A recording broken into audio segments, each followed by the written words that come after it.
सातत्यानं शेतकरी कुटुंबियांवरती टीका जी आहे ती शिवसेनेच्या आमदारांकडून केली जाते व अलिबागचे महेंद्र दळवी म्हणतात की शेतकऱ्यांचे आमच्याकडे असे काही व्हिडिओज आहेत जे की समोर आणले शेतकऱ्यांना राज्यभर फिरता येणार नाही। राष्ट्रवादी काँग्रेस पक्षाची ही स्पष्ट भूमिका राहिलेली आहे की पालकमंत्र्यांच्या संदर्भामध्ये जो काही निर्णय राज्याचे मुख्यमंत्री माननीय देवेंद्रजी फडणवीस साहेब घेतील हा राष्ट्रवादी काँग्रेस पक्षाला मान्य असेल। पण लहानपणीची एक गोष्ट मला आठवली, एक गरुड होता आणि एक कावळा होता आणि कावळ्याला नेहमी वाटायचं की मी गरुडापेक्षा फार मोठी झेप घेऊ शकतो आणि म्हणून गरुड त्याला म्हणतो ठीक आहे तुला असं वाटतं तर माझ्या पाठीवर बस आणि गरुड कावळ्याला पाठीवर बसून उंच हवेमध्ये वरती जातो। जसजसा गरुड वरती जातो कावळ्याचा श्वास गुदमरायला लागतो आणि कावळ्याला ह्याची जाणीव होते की का उंचीच्या वरती मी उडू शकत नाही। राष्ट्रवादी हा गरुड आहे आणि गरुडाचं ध्येय आहे उंच उडून महाराष्ट्राच्या विकासासाठी एका उंच शिखरावर या गरुडाला जायचंय।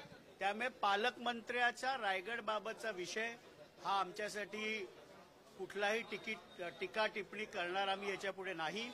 माननीय मुख्यमंत्री देवेंद्रजी फडणवीस साहेब जो निर्णय रायगडच्या पालकमंत्री पदाबाबत घेतील तो आम्हाला मान्य असेल आणि त्यामुळे आता शिवसेनेच्या नेत्यांनी काय वक्तव्य करावं काय करू नये हा त्यांचा प्रश्न आहे।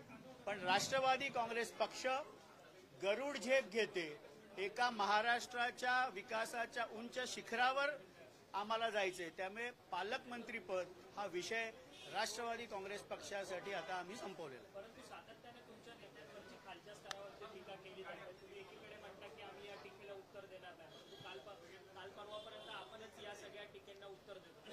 कुठेतरी एकाने गाय मारली म्हणून वासरू मारलं पाहिजे का? या विषयाला कुठे ना कुठे पूर्णविराम द्यावा लागेल।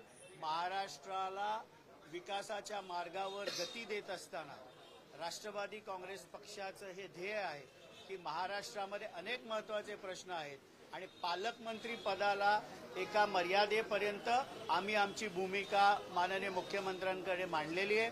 माननीय मुख्यमंत्री साहेब त्याच्यावर लवकर निर्णय घेतील।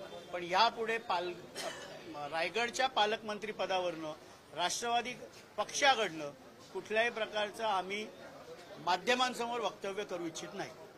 सातत्याने धनंजय मुंडे यांच्या राजीनाम्याची चर्चा जी आहे ती होताना आपल्याला पाहायला मिळते। काल अंजली दमानी यांनी तुमच्या पक्षाचे राष्ट्रीय नेते अजित पवार यांची देवगिरीवरती भेट घेतली। त्या भेटीनंतर त्यांनी सगळे पुरावे जे आहेत धनंजय मुंडे हे कसे आरोपी आहेत या संपूर्ण हत्या प्रकरणात ते सगळे दिलेले आहेत। या सगळ्या राजीनाम्याच्या संदर्भात काय भूमिका आहे? माननीय अंजली दमानी यांनी मीडियासमोर जाऊन वक्तव्य केलं की माझं आणि अजितदादा पवारांचं जरी 36चं वैर असलं तरी मी सर्व पुरावे द्यायला जाईन। अजितदादांनी देखील त्यांना त्वरित वेळ देऊन देवगिरीवर त्यांची भेट घेतली आणि माननीय अजितदादा पवार साहेबांनी त्यांना आश्वस्त केलं की आपण जे जे पुरावे आपण ज्यांना समजताय म्हणून जे माझ्याकडे दिलेत ते मी नक्कीच राज्याचे मुख्यमंत्री देवेंद्रजी फडणवीस साहेब ज्यांच्याकडे गृह खातं आहे त्यांना देईन आणि माननीय धनंजय मुंडे साहेबांच्या राजीनाम्याबद्दलचा निर्णय हे माननीय मुख्यमंत्री देवेंद्रजी फडणवीस साहेब आणि आमचे राष्ट्रीय अध्यक्ष पक्षाचे उपमुख्यमंत्री माननीय अजितदादा पवार साहेब काय तो निर्णय घेतील। परंतु सातत्याने विरोधक जे आहेत संदीप क्षीरसागर म्हणतात की मी अजित पवारांच्या हाताखाली काम केलेलं आहे। त्यामुळे मला आत्मविश्वास आहे की अजित पवार हे धनंजय मुंडेंना नक्कीच राजीनामा देतील। आता संदीप क्षीरसागरांनी अजितदादा पवार साहेबांच्याही हाताखालती काम केलंय आणि माननीय शरदचंद्रजी पवार साहेबांच्याही हाताखालती काम केलंय। त्यामुळे त्यांचा अनुभव जो काय असेल तो त्यांना लखला। पण याबाबतचा निर्णय माननीय मुख्यमंत्री देवेंद्रजी फडणवीस आणि माननीय अजितदादा पवार साहेब योग्य वेळेला घेतील।